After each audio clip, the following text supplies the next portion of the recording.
Remove the two screws on the cabinet side of the hinge to extract the kitchen cupboard door. Once you've removed your kitchen cabinet door, remove any screws remaining in the hinges. Find some longer screws that will fit the hinges. The screws need to be just long enough to go through the side of the kitchen cupboard into a block of wood behind. We're going to use a scrap piece of 18mm MDF, so our screws need to be 40mm long. We're going to use 2-part Mitre-Fix glue to stick our blocks of wood behind our kitchen cabinet hinges. If we don't do this, as we try and screw our hinges in, it will want to push the block of wood away. Spray the activator glue down the side of the kitchen cabinet behind the kitchen cabinet hinges. The activator increases the speed that the glue will go off, meaning you can get this job completed in under 15 minutes. Stick your block of wood behind the kitchen cabinet hinges. Just make sure that your block of wood is below the top of the cabinet.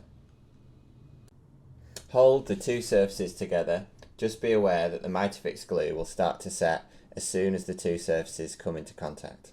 The beauty of Mitre-Fix glue is that it will go off in 10 seconds, but I always like to hold it on for 15 seconds just to be sure. Mitre-Fix glue can be used for lots of different purposes, but it's great for sticking bits of wood together when you're in a rush. It's normally used for sticking together the mitres on architraves and skirting boards, but I always use it to stick wooden dowels and wooden plugs into place. It creates an incredibly strong bond in an amazingly short period of time.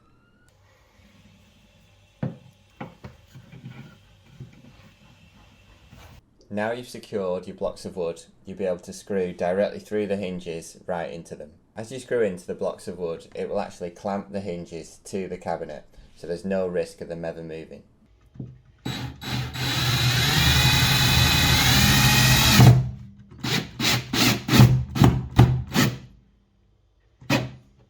Add all 4 screws back in and then check to see if the kitchen cabinet door shuts.